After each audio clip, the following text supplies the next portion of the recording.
Tuhanlah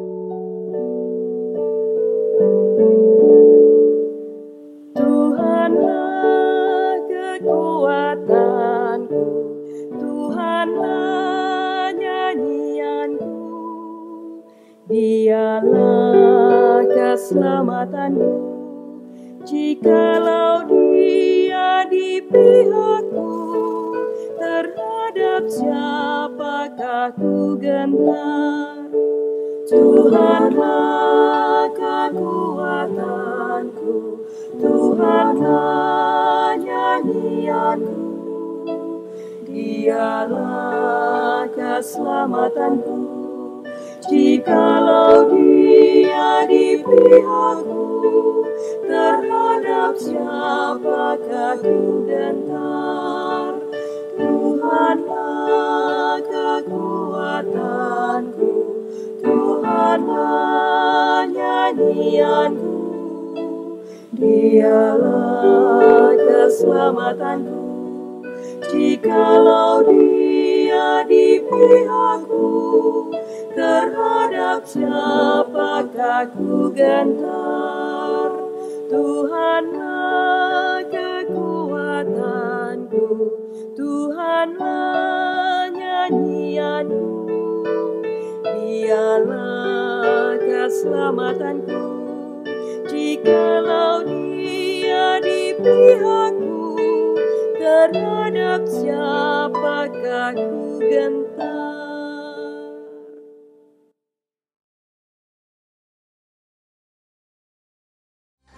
Mazmur 126 ayat 4-5. Pulihkanlah keadaan kami ya Tuhan, seperti memuliakan batang air kering di tanah Negeb. Orang-orang yang menabur dengan mencucurkan air mata akan menuai dengan bersorak-sorai.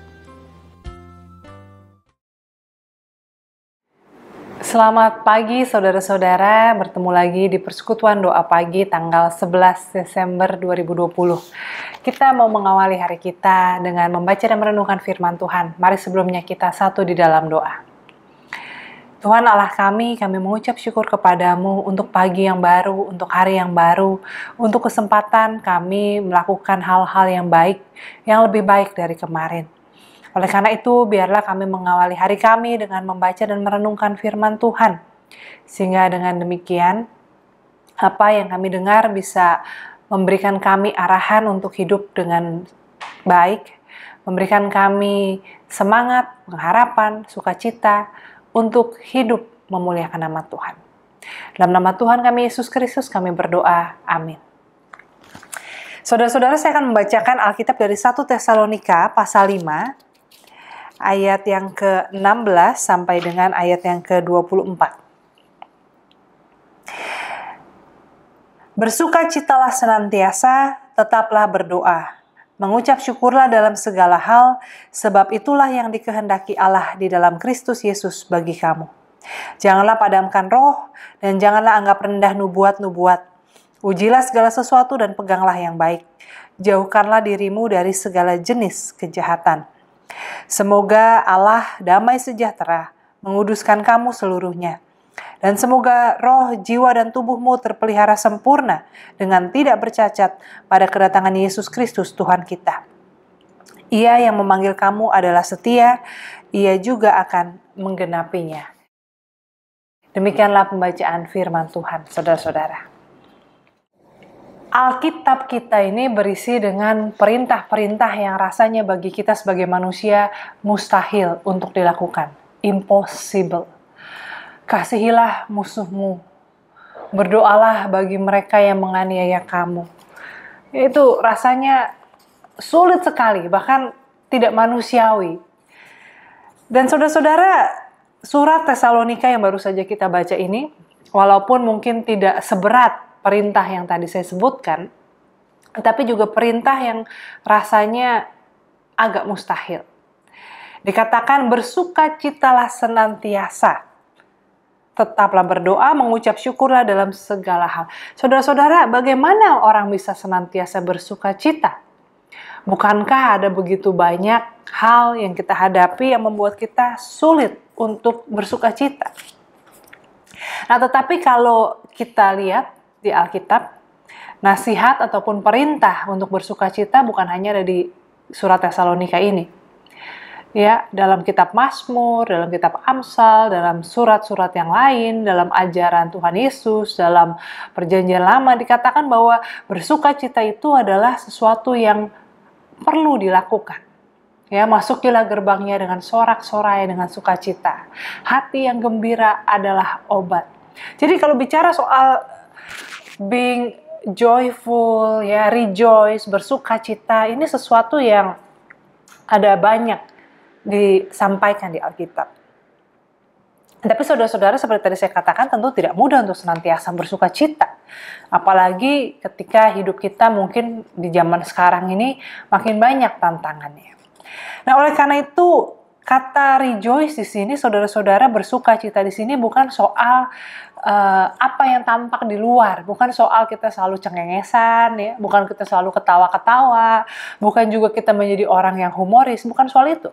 Kalau ngomong kayak begitu, Tuhan Yesus, Paulus sendiri adalah pribadi yang serius, ya, pribadi-pribadi yang serius, yang pemikir, yang rajin belajar, bukan tipe orang yang suka nongkrong-nongkrong sambil cengengesan gitu ya. Walaupun Yesus suka duduk-duduk bersama dengan banyak orang dan ketika ngobrol pasti tentu adalah 1-2 kali tertawa gitu ya.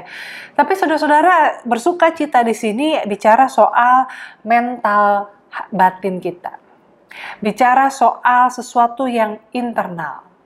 Sesuatu yang menandakan bagaimana kita melihat dunia, persepsi kita kepada dunia. Ada sebuah perkataan, ya, perkataan spiritual yang mengatakan bahwa all is well. Segala sesuatu itu baik. All is well, cuma 3 kata saudara-saudara, semua itu baik. All is well di sini mau mengatakan bahwa ketika kita hidup meyakini bahwa Tuhan berkuasa atas segala sesuatu, maka segala sesuatu adalah baik. Contohnya ada seorang ibu yang punya 2 anak. Anak yang pertama tukang kerupuk, yang kedua tukang payung, jualan payung. Kalau hari panas, anak yang pertama senang karena kerupuknya kan perlu dijemur. Kalau hari hujan, anak yang kedua senang karena payungnya akan banyak yang beli. Nah, lalu ibu ini sebagai seorang ibu dari 2 anak, bagaimana dia harus senang? Apakah ketika hujan atau ketika terik? Nah, kalau orang yang tidak bisa bersuka cita, tidak bisa bersyukur, maka dua-duanya akan selalu sedih. Ya, ketika terik dia akan mikirin anak yang jualan payung, ketika hujan dia akan mikirin anak yang jualan kerupuk. Tetapi ketika dia selalu mengucap syukur, dia percaya bahwa semuanya ada dalam pemeliharaan Tuhan, maka hujan ataupun terik dia bersyukur. Nah, Bapak Ibu, saudara-saudara, demikian juga ketika kita merenungkan makna bersuka cita senantiasa, mengucap syukur dalam segala hal, ini bukan sekedar senyum di bibir, bukan sekedar kata-kata yang kita ucapkan dalam doa, tetapi itu semua adalah hasil dari persepsi kita, nilai kita, iman kita tentang Tuhan yang Maha Pengasih, yang Maha Kuasa, yang Maha Memelihara. Nah, oleh karena itu saudara-saudara, bersuka cita senantiasa, mengucap syukur dalam segala hal, ya, kalau Alkitab The Message bahasa Inggris dikatakan give thanks no matter what. Apapun terjadi bersyukur. Jadi bukan dalam segala hal yang baik, tapi apapun terjadi mengucap syukurlah. Saudara-saudara, ini semua juga dikaitkan dengan dalam doa. Bagaimana ketika kita sebagai orang percaya bisa memiliki persepsi kehidupan yang baik, yang bukan positif seperti cuci otak, semua positif, luar biasa, hebat, bukan seperti itu, tapi punya persepsi yang positif dalam arti semua baik dalam pemeliharaan Tuhan. Itu semua terkait dengan juga kedisiplinan kita untuk berdoa, untuk merenungkan firman Tuhan. Nah, saudara-saudara, dalam bagian berikutnya Paulus juga mengatakan jangan padamkan roh, ya. Don't quench the spirit, ya. Don't suppress the spirit. Jangan memadamkan roh. Jangan menekan roh. Jangan membuat roh itu ibaratnya tuh menjadi dahaga.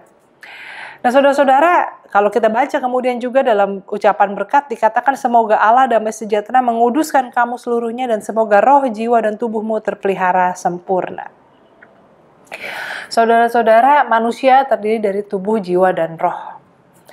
Ya, ketika roh kita tidak lagi dipenuhi oleh Roh Kudus, ketika kita memadamkan roh Allah yang ada di dalam diri kita dengan pikiran-pikiran yang negatif, dengan ketidakmampuan bersyukur, dengan kebencian, kemarahan, kekecewaan yang kita pendam, dengan mengisi pikiran dan hati kita dengan hal-hal yang negatif, maka saudara, roh kita sendiri juga menjadi tidak terpelihara. Dan ketika roh kita tidak terpelihara, maka jiwa kita, emosi kita, ekspresi kita, karakter kita juga akan terpengaruh. Ya, kita akan menjadi orang yang tidak menyenangkan, kita akan menjadi pribadi yang menyulitkan bagi orang lain. Karena roh kita tidak dipenuhi oleh Roh Kudus, hati kita tidak dipenuhi dengan sukacita, dengan cinta kasih, maka itu menjadi mempengaruhi jiwa kita. Dan ketika roh dan jiwa kita tidak lagi dalam keadaan yang baik, tidak lagi dalam keadaan yang penuh dengan sukacita dan hal-hal yang positif, maka tubuh juga mudah sakit. Ya, nggak usah jauh-jauh. Contohnya kalau kita lagi stres saja ya, biasanya kerasa asam lambung naik, gitu ya. Artinya kan tubuh kita ini sangat terpengaruh oleh apa yang ada dalam hati dan pikiran kita. Oleh karena itu, saudara-saudara, mari kita merenungkan bacaan Alkitab kita hari ini bukan hanya sebagai nasihat yang boleh dilakukan, boleh tidak, tapi sebagai suatu perintah. Perintah untuk bersukacita senantiasa karena kita memiliki relasi yang kuat dengan Tuhan. Maka peliharalah sukacita itu dengan tetap berdoa, dengan membaca firman Tuhan, dengan menyerahkan segala kekhawatiran kita ke dalam tangan Tuhan. Dan firman Tuhan yang kita dengar, seberapapun sulit, coba lakukan. Saudara-saudara, tidak mudah. Tetapi kalau kita tidak pernah mulai untuk melakukan firman Tuhan yang rasanya sulit itu, maka kita tidak memberi ruang untuk Roh Kudus bekerja dalam hidup kita. Ya. Memang Allah Maha Kuasa, tetapi Allah menghargai kehendak bebas kita sebagai manusia. Nah, maka tugas kita adalah menggunakan kehendak bebas kita untuk hidup seturut dengan firman Tuhan, untuk hidup demi kebaikan sesama kita dan juga diri kita, dan hidup untuk memuliakan nama Tuhan. Kiranya Tuhan memberkati kita semua. Amin. Mari kita bersatu di dalam doa. Ya Tuhan Allah kami, pada saat ini kami mau berdoa, menyatukan hati kami, memohon kepadamu, agar kiranya Engkau berkenan untuk menolong kami melalui masa pandemi ini dengan segala kemudahan. Biarlah kiranya Tuhan, Engkau sendiri yang melalui pekerjaan manusia, Engkau sendirilah yang memberikan kami kelepasan dari masa yang sulit ini. Biarlah kiranya upaya penyebaran vaksin juga boleh dilakukan sebaik dan secepat mungkin, sehingga banyak orang terhindar dari sakit penyakit, bahkan dari kematian. Untuk itu kami mau berdoa juga Tuhan untuk orang-orang yang bekerja di dunia medis. Biarlah kiranya Tuhan berikan mereka hikmat, kemampuan untuk bekerja sama, sukacita dalam pekerjaan. Lindungi mereka dan berikanlah mereka kesehatan yang prima. Secara khusus kami juga berdoa untuk saudara-saudara kami di Poliklinik Surya Utama dalam operasional keseharian mereka melayani masyarakat. Biarlah kiranya Tuhan ketika mereka menjadi wajah gereja, menjadi tangan Kristus yang menjamah masyarakat. Biarlah kiranya Tuhan juga yang memberkati segala apa yang mereka lakukan. Saat ini kami juga mau berdoa Tuhan untuk para pengusaha, untuk para pelaku ekonomi, para pekerja. Tuhan berikanlah jalan berkat-Mu kepada kami.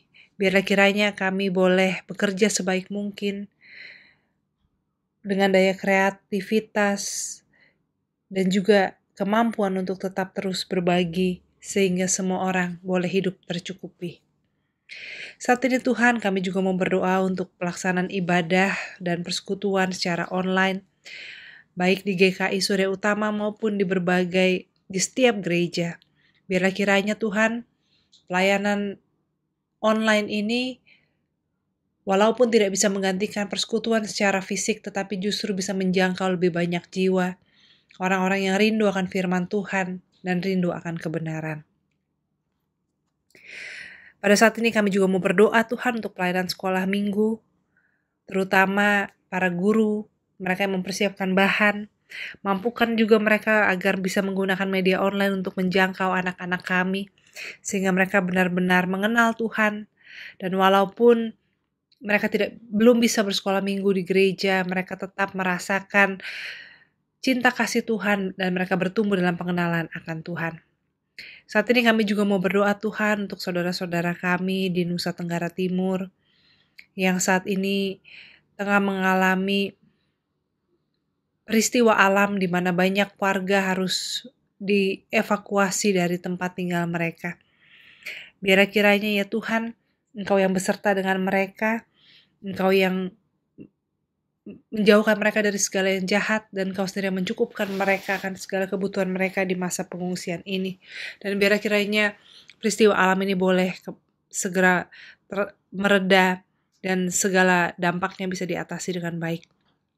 Tuhan, kami mau serahkan juga kehidupan kami ke dalam tangan-Mu. Segala apa yang menjadi pergumulan kami, permasalahan kami, kebutuhan kami, kerinduan hati kami mau serahkan semuanya ke dalam tangan Tuhan. Biar kiranya Engkau yang mendengar, yang menjawab surut dengan kehendak-Mu. Dalam nama Tuhan kami Yesus Kristus kami berdoa. Amin.